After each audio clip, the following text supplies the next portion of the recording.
을 통해서 함께 은혜 받는 시간 되도록 역사해 주시옵소서. 예수님으로 기도합니다. 아멘. 사람들이 이 세상을 살아가면서 어느 때는 기뻐할 때도 있고, 어느 때는 슬픔을 당할 때도 있고, 어느 때는 좋은 일이 일어날 때도 있고, 어느 때는 위기를 닥칠 때도 있습니다. 그것이 바로 우리의 인생의 모습입니다. 그래서 전도서 7장 14절에 보면 형통한 날에는 기뻐하고 곤고한 날에는 되돌아보라 그랬습니다. 이 두 가지를 하나님이 우리에게 병행하게 하셨다. 그래서 사람이 그의 장래일을 능히 헤아려 알지 못하게 하셨느니라고 말씀합니다. 그래서 우리는 앞날에 대해서 아는 사람이 없습니다. 그럼에도 불구하고 우리 바람과 소원이 있습니다. 우리 바람과 소원은 딱 한 가지입니다. 나도 이 세상을 살아가면서 형통하게 살고 잘 되기를 원하는 게 우리의 바람입니다. 그런데 여러분, 우리가 바라고 소원한다고 해서 그렇게 되면 참 좋지요. 그런데 그렇게 안 될 때도 우리에게 있다는 겁니다. 그러면 우리가 그렇게 안 될 때 어떻게 해야 되는가 하는 거잖아요.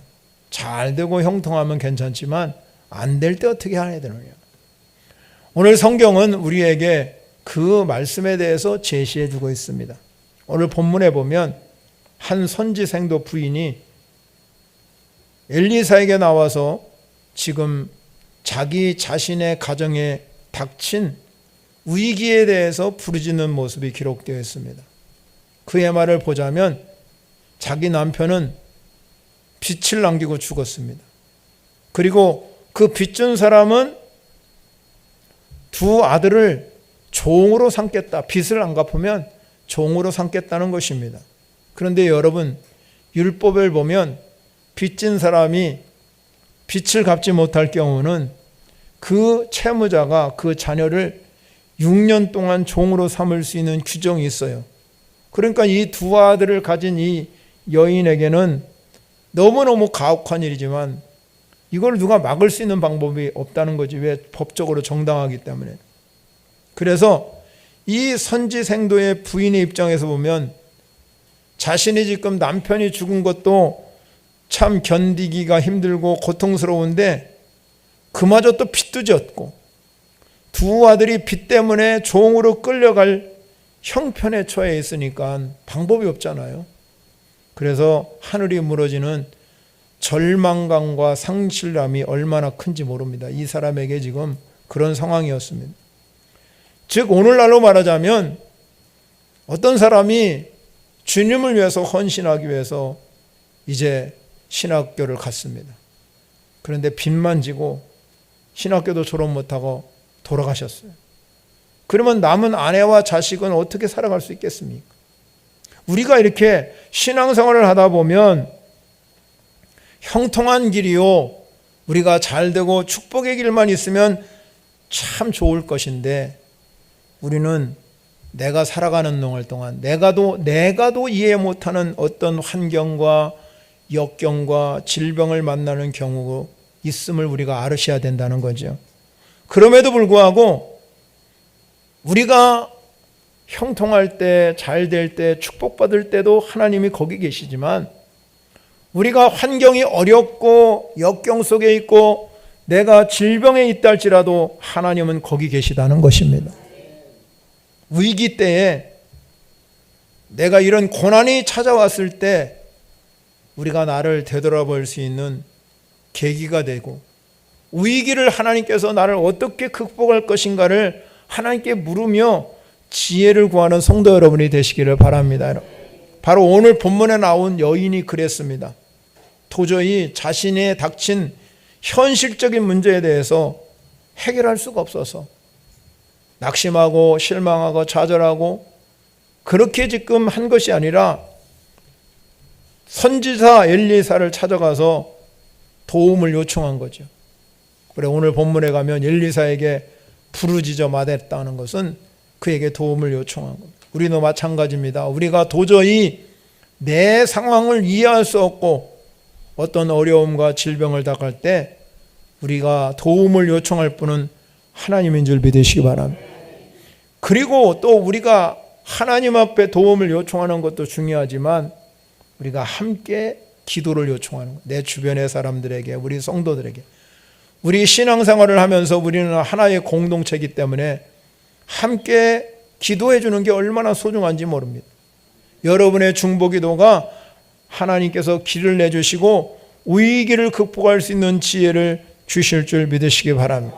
그리고 그 어려움을 해결할 수 있는 분은 내가 아니라 하나님인 걸 믿으시고, 우리는 하나님 앞에 우리의 문제를 내어놓고, 하나님, 내가 이 난관을 잘 헤쳐나갈 수 있는 길을 알려주시기를 원합니다.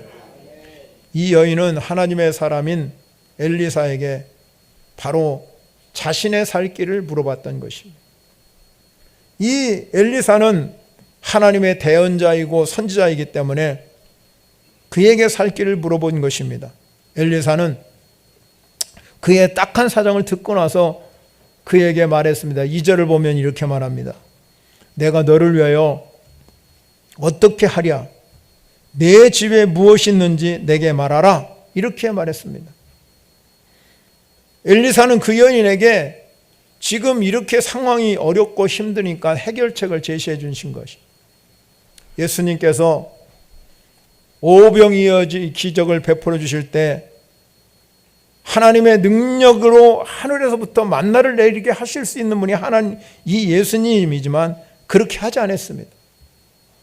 제자들이 질문했습니다. 예수님, 여기 지금 이 수많은 무리, 남자만 5,000명이라고 그랬으니까 엄청난 무리가 있는데 가서 시장에 가서 먹을 것 사 먹고 다시 오게 해 주십시오.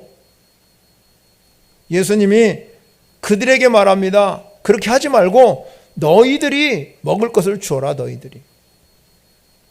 그래서 이 제자들이 그 수많은 사람 중에서 찾아보니까 어떤 소년이 보리떡 5개와 물고기 2마리를 가지고 있는 도시락을 가진 소년이 있어서 그것을 하나님께 드릴 때, 믿음으로 드려질 때 예수님은 그 보리떡 5개와 물고기 2마리를 넣고 하나님께 축사하고 나니까 5,000명이 먹고 12광주리가 낳는 기적이 일어났다 이 말이에요. 하나님 얼마든지 전능하시기 때문에 여러분, 얼마든지 거기 있는 사람들에게 떡 한 덩어리씩 다 그냥 나눠줄 수 있지만 하나님 그렇게 하지 않았습니다. 하나님은 그 작은 소년 하나가 이 물고기 2마리와 보리떡 5개를 들여짓을 때 그걸 통해서 하나님의 기적을 일으켜 주셨다는 것입니다. 엘리사도 마찬가지입니다.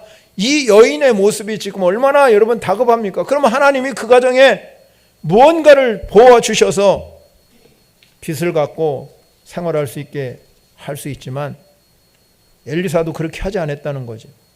그래서 내 가정에 있는 것이 뭐냐? 이렇게 질문한 것입니다. 내 가정에 있는 것이 뭐냐? 이 질문은 왜 엘리사가 그런 질문을 했냐? 그 여인의 믿음으로 드려지기를 원했겠다는 그런 거예요. 오늘 저와 여러분이, 오늘 이 자리에 오신 저와 여러분이 하나님께 믿음으로 내가 드려지기를 원하신다 이 말이에요. 그러니까 이 여인이 대답을 합니다. 뭐라고 대답하냐면, 우리 집에는, 계집종 집에 기름 한 그릇 외에는 아무것도 없다. 아무것도, 기름이. 자신의 형편과 사정을 이 엘리사에게 그대로만, 그러면 내가 가진 것이 그것이 전부다. 내가 이것이 전부다.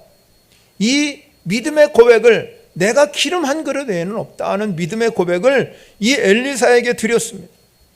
이 작은 믿음의 고백이 위대한 기적을 이루는 줄 믿으시기 바랍니다. 대개 사람들은요, 작은 것을 소중하게 생각하지 않아요. 모든 사람들이, 여러분이나 저나 다 그렇잖아요. 생각이 나에게 그냥 하루아침에 큰 로또라도 하나 맞으면, 하루에 여러분 일확천금을 꿈꿀 때가 너무나 많아요. 그러나 우리 예수 믿는 사람은 하나님의 기적을 체험하는 사람이 예수 믿는 사람이에요. 그러면 우리가 하나님의 기적을 체험하는 사람은 아주 작은 것, 보잘것없는 것, 남이 볼 때 하찮아 보이는 것, 이게 하나님께 드려질 때 기적이 나는 거예요. 예수님도 말씀합니다. 제가 설교 몇 주 전에 했는데, 만일 너희의 믿음이 겨자씨 하나만큼만 있어도 이 산을 명하여 여기서 저기로 옮기려 하면 옮겨질 것이요 너희가 못할 것이 없느니라. 엘리사가 바로 그것을 본 거예요. 이 기름 한 그릇, 이 기름 한 것이 불씨가 돼가지고 그 가정에 하나님의 복이 임하도록 만들어 주셨다는 것입니다. 우리가 위기에 처해 있을 때, 여러분, 어려운 상황에 있을 때 낙심하거나 실망하거나 좌절하지 말고, 내가 가장 작은 거라도, 내가 하찮아 보이는 것들, 그것으로 믿음으로 들여보시기 바랍니다. 그러면 그때 하나님이 일하시는 것. 우리가 여러분 신앙생활하면서 중요한 것은 하나님 앞에 내가 믿음으로 작은 것 드려질 때 그걸 통해서 하나님은 기적을 나타내 보여주시고 축복 임하게 하신다는 것이죠. 하나님은 모세를 부를 때 하나님께서 내 손에 든 것이 뭐냐 그랬어요. 그러니까 이 모세는 내가 들고 있는 것 지팡이뿐에 없습니다. 지팡이.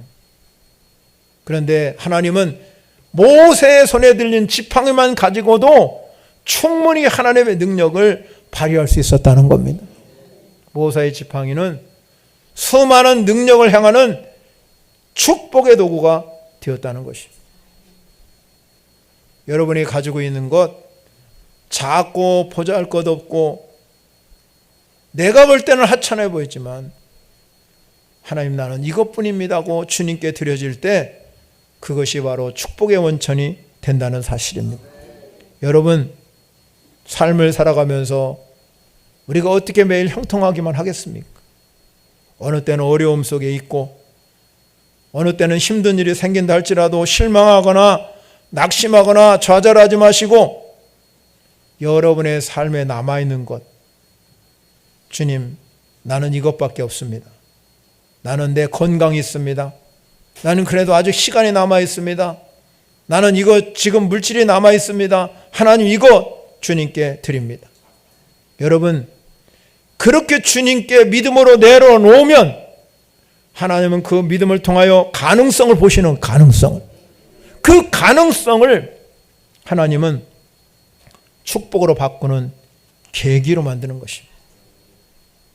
그런데 그 가능성도 하찮아 보이고 보잘것없어 보이고 그리고 그것이 아무것도 아닌 것처럼 그냥 내려놓고 묻어놓고 그렇게 살아가면 여러분은 이 세상을 살아가면서 하나님의 축복을 기대할 수 없습니다. 하나님의 축복으로 바꾸는 계기는 여러분의 믿음을 통해서 하나님은 그 가능성을 보고 여러분을 축복해 주실 줄 믿으시기 바랍니다. 그러면 우리가 오늘 본문을 통해서 어떻게 해야 이 가능성을 축복으로 바꿀 수 있을까? 여러분의 인생도 마찬가지. 첫 번째는요, 순종하는 곳에 하나님의 역사는 시작됩니다. 순종하는 곳에. 3절 4절에 보면 엘리사는 그 여인에게 온 마을에 가서 될 수 있는 한 그릇을 다 많이 빌려, 조금도 말고 많이. 그렇게 많이 빌려다가 가지고 와서 뭘 부으라고 그랬냐면 내가 가지고 있는 그 한 그릇 남은 기름을 거기에 부으라고 지시합니다. 성도 여러분, 여러분은 이런 지시를 받으면 어떻게 하시겠습니까? 하나님이 여러분에게 그렇게 지시하면 그대로 순종하시겠습니까? 아니면 내 상식적으로 납득이 안 됩니다. 그리고 불순종하실 것입니까? 순종은 축복의 출발점이 되는 줄 믿으시기 바랍니다. 믿음으로 드려진 그 기름 한 그릇, 그 믿음으로 내가 가지고 있는 전부가 이 기름 한 그릇입니다고 이 엘리사에게 드려질 때 엘리사는 그에게 말하기를 내 이웃에 가서 많은 그릇을 빌려와 가지고 거기다가 기름을 채우라고 그랬을 때 이 여인은 말씀대로 순종하셨다. 그 말씀이 바로 믿음으로 드려진 그 작은 한 그릇으로 그림에 들어진 그것을 보고 이 여인은 그것이 출발점이 되어서 하나님께 순종하셨다는 겁니다. 그 다음 장에 여러분 열왕기하 5장에 가면 어떤 사건이 나오냐면 저 아람 군대 나하만 장군이라는 사람이 있었습니다. 그런데 이 집에 가서 찾아보시고요. 저 여기 봐요. 그거 봐야 여러분 알지도 못해요. 지금 뭐 그거 읽으려고요? 자, 제 얘기만 들으면 다 알 수 있어요. 절 보는 게 중요합니다. 성경 보라고 할 때만 보시고 절 좀 보세요.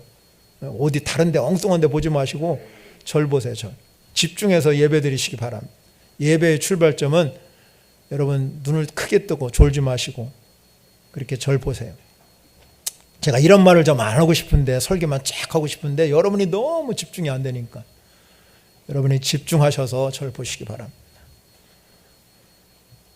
그래서 이 아람 군대 장관이 있는데 그 이름이 나하만이라는 장군입니다. 근데 이 장군이 그만 여러분 나병이라는 오늘 말로 하면 한센병이 걸렸어요. 그러니까 이 용하다는 의사는 다 찾아다닐 거 아닙니까? 아람 그 당시 이 아람 나라는 최고 큰 나라니까. 근데 나을 수가 없는 겁니다. 이거는 아주 불치병이니까 그 당시에는 불치병이니까 그래서 사람과 격리할 수밖에. 그런데 이 나하만이 소식이 들려온 거예요. 저 이스라엘이라는 조그만 나라에는 엘리사라는 사람이 살고 있는데 그 사람은 못하는 것이 없더라. 죽은 자도 살리더라. 그래서 이 아람 왕이 자기가 너무 사랑하는 이 장관이니까 군대 아주 장수니까 편지를 써서 보냈습니다. 왕에게, 이스라엘 왕에게. 그러다가 그 소식이 누구까지 엘리사에게 들리고 그러면 엘리사가 내게 보내주십시오. 내게 보내달라고 그래가지고 엘리사가 이제 그가 이제 오라고 그러니까는. 그런데 저 아람 군대 장관이면요 엄청난 여러분 권력을 가지고 있는 사람인데 딱 엘리사의 이 집에 도착하니까 엘리사가 나와보지도 않아요. 그리고 나와보지도 아니고 가서 뭐라고 하냐면 자기 사환을 보내가지고 가서 요단 강물에 가서 7번 씻으면 나을 것이다. 당신이 회복될 것이다. 그러니까 나하만이 아니 자기가 지금 누군데 가장 그 당시 큰 나라 오늘날 미국에서 온 뭐 여러분 어떤 사령관이었다고 하면 여러분 대통령이 맞이할 거 아니에요 우리나라는. 그런데 이 엘리사가 나가보지도 아니하고 그러니까 이 사람이 화가 막 머리까지 치물어가지고 그냥 가버린다고. 우리나라 강은 이 요단물 썩은 강물보다 훨씬 좋은 강물인데 어디 거기가 씻냐고 내가 우리나라 강물을 씻어서 회복이 안 되는데. 그리고 막 노해가지고 가려고 그러는데 그 신하들이 그 종들이 같이 따라온 이제 종들이 아니 왜 그러시냐고 믿져야 본전이지 여기까지 왔는데 뭐 당신이 아무리 장군해도 지금 고쳐야 할 것이 뭐냐고 이 나병을 고쳐야 되는데 왜 그렇게 하시냐고 가지 마시라고 한 번 하면 되는 걸 그걸 왜 자기 자존심 상한다고 뭐 한다고 기분 나쁘다고 가버리냐고 그 종들이 참 권유했어요. 그러니까 여러분 이 나하만 장관이 종들이 하도 권유하니까 어쩔 수 없이 요단 강물에 7번 씻은 후에 회복하셨어요. 순종은요 그냥 되는 게 아닙니다. 만약에 여러분 아무리 종이 만류한다 그럴지라도 그렇게 안 하고 떠나버렸다면 이 사람은 평생 아무리 군대 장관이 할지라도 나병으로 살아갈 수밖에 없다는 겁니다. 가서 순종하니까 그 살이 회복된 줄 믿으시기 바랍니다. 이스라엘의 초대왕 사울왕이요 처음에는 하나님 말씀에 순종했지만 끊임없이 하나님 말씀을 거역한. 그러니까 사무엘이 이 사울왕에게 찾아와서 하는 말이 순종이 제사보다 낫다. 순종이 제사. 듣는 것이 수양의 기름보다 낫다. 순종하는 곳에는요 하나님이 기적을 일으켜 주신다 이 말.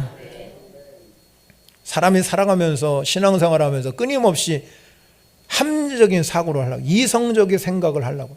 그러나 신앙은 합리적인 생각과 이성적인 생각을 초월하는 게 신앙이에요. 내 믿음대로 될지라고 신앙이에요. 합리적인 사고, 이성적인 생각하는 순간에 절대로 하나님 믿어지지 않습니다.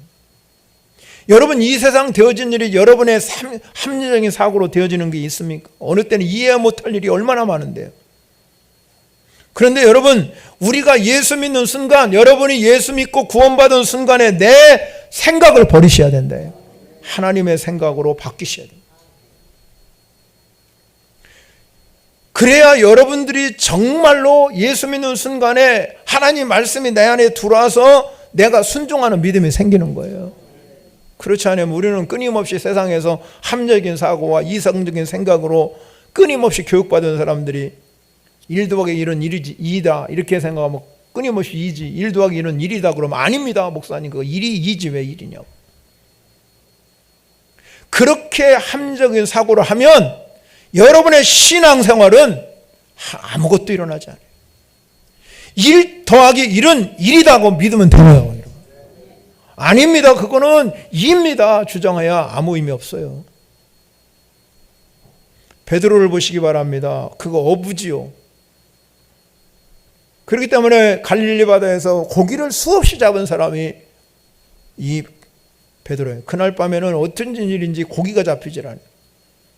밤새도록 수고해요. 예수님이 여러분 베드로에게 찾아와서 말합니다. 깊은 데로 가서 그물을 내라. 그리고 고기를 잡으라. 그러면 여러분 누구 말이 맞습니까? 아니 나는 오늘 저녁에 밤새도록 내가 수고했습니다. 물길 알지요. 고기 어떻게 다니는지 알잖아요. 그런데 시몬은 대답합니다. 내가 밤새도록 수고하여 잡은 것이 없지만 말씀을 의지하여 내가 그물을 내리리다. 말씀을 의지해서 그물을 내리리다. 그러니까요, 그 순종의 믿음이 고기 잡은 것이 심히 많아 그물이 찢어지는지라 그랬어. 순종은 우리의 합리적인 사고를 뛰어넘어. 순종은 가능성을 축복으로 바꾸는 계기인 줄 믿으시기 바랍니다. 안 된다, 못한다, 여러분의 생각으로 끊임없이 사로잡혀 있으면 절대로 안 되는 거예요. 우리는 오늘 말씀대로 이 여인이 그 기름 한 그릇을 가져다가 이웃에 가서 모든 그릇을 빌려다가 부으라 그럴 때 그는 그대로 순종했어요. 하나님의 역사는 믿음으로 순종할 때 기적이 일어날 줄 믿으시기 바랍니다. 두 번째 중요한 것이 뭡니까? 우리가 가능성을 축복으로 바꾸는 계기는 뭐냐? 우리의 믿음의 분량에 따라서 역사하시는, 우리의 믿음의 분량이 중요합니다. 5절 6절에 보면 이 그릇을 빌려온 선지생대 아내와 두 아들은 엘리야같이 시행한 대로 순종했습니다. 그래서 기름을 빌려온 그 그릇을 기름을 채웠습니다. 6절에 보면은 다 차니까 그 여인이 아들에게 말했습니다. 다른 그릇 가져오라 그러니까 뭐라고 그랬습니까? 다른 그릇 없대요. 다른 그릇 없다고 고백하는 순간에 기름이 어떻게 했습니까? 그쳐버렸어요. 그쳐버렸어요. 더 이상 기름이 나오지 않았어요. 더 많이 빌려올 수도 있고 더 이상 빌려올 수 없는 그릇도 있었습니다. 그러나 중요한 것은 오늘 본문에서 우리가 주시고자 하는 교훈은 뭐냐? 하나님의 축복의 분량은 그 여인이 빌려온 그릇 분량만큼만 채우셨어요. 여기서 기름은 우리가 잘 알다시피 하나님의 은혜를 상징하고 성령을 상징합니다. 그러긴 의미에서 보면 하나님 우리에게 은혜를 베풀어 주실 때, 하나님 여러분에게 축복을 부어주시고 할 때 중요한 게 무엇입니까? 바로 믿음의 분량. 내 믿음의 분량을 하나님이 보신다 이 말이에요. 그 믿음의 분량대로 채워주신다 이 말이에요. 그래서 성경은 믿음의 분량에 따라서 작은 사람은 작은 만큼, 크면 큰 만큼. 그러니까 이 엘리사가 마음껏 가서 다 동네에 있는 모든 그릇 빌려오라고 그럴 때 그 믿음의 분량이 컸다면 더 많이 갖고 올 수도 있겠지. 이 정도면 됐다 생각한 거예요. 그래서 우리의 믿음의 분량을 여러분 키워가야 될 줄 믿으시기 바랍니다. 예배를 통해서 여러분의 말씀을 읽어가면 기도를 통해 믿음의 분량이 자꾸 키워가야 돼요. 내 생각과 사고를 바꿔가는 것이 믿음의 분량이에요. 그래서 사도 바울은 믿음이 장성한 분량에 이르기까지 가기를 원해요. 장성. 우리의 믿음의 크기에 따라서 여러분의 신앙의 질이 달라지는 겁니다. 내가 신앙생활을 오래 했다고 믿음의 분량 크냐? 그거 아니잖아요. 내가 신앙생활을 작게 해서 믿음이 작으냐? 아니에요. 여러분의 신앙생활에 따라서 여러분이 생각하는 관점에 따라서 믿음의 분량의 차이가 너무나 크기 때문에 하나님의 축복의 척도도 달라지는 겁니다. 아브라함을 보시기 바랍니다. 아브라함 어떤 사람입니까? 하나님 그에게 말씀하잖아요.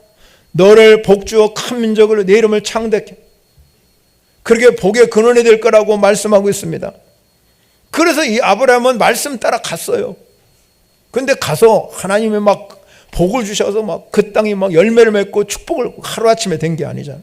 가보니까 땅은 척박하고 기근이 당해서 어려움에 빠져 있을 때 하나님의 말씀에 따라 왔는데 내가 이 기근을 보고 그는 흔들렸어요. 믿음이. 그리고 어디로 내려갔냐면 애굽 땅으로 내려가다가 자기 아내도 빼앗길 뻔했습니다. 100세의 아들을 주실 것이라고 약속을 받았어요. 끊임없이. 그의 믿음은 흔들렸어요.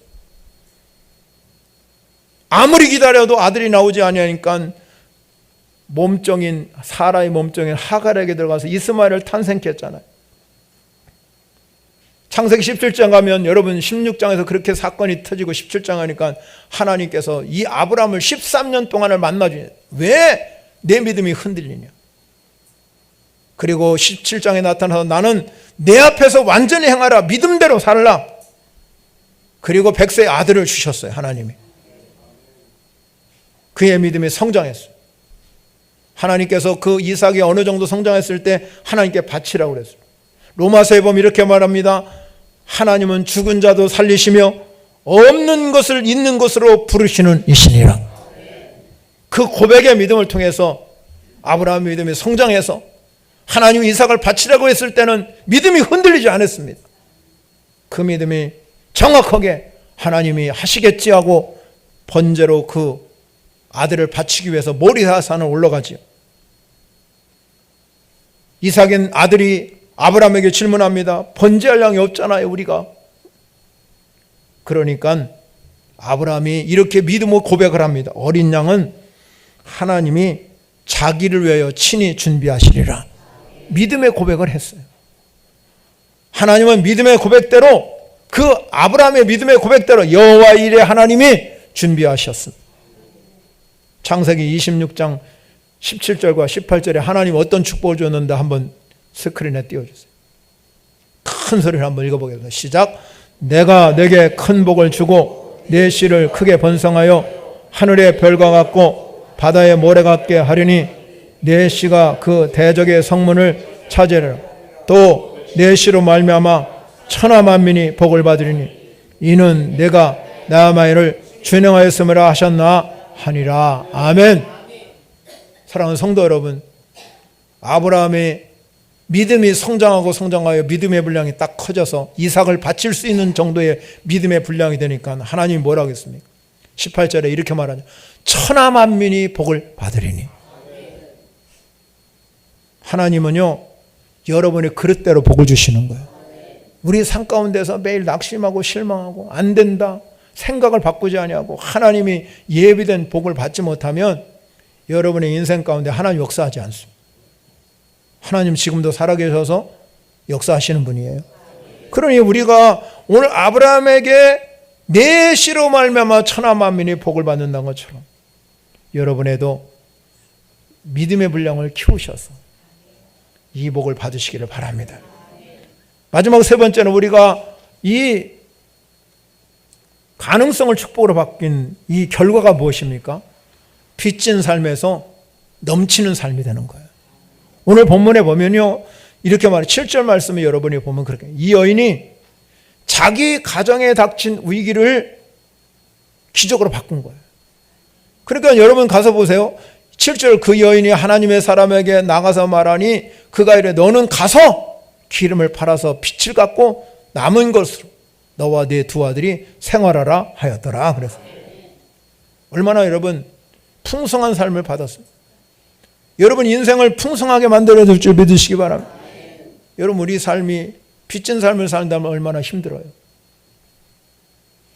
주님 말씀하잖아요. 복음의 비대에는 지지 말라.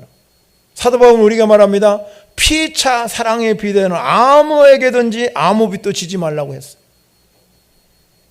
여러분이 하나님의 축복의 삶이 되려면 하나님에 대한 이 은혜에 대한 응답이 있어야 됩니다. 은혜에 대한 응답.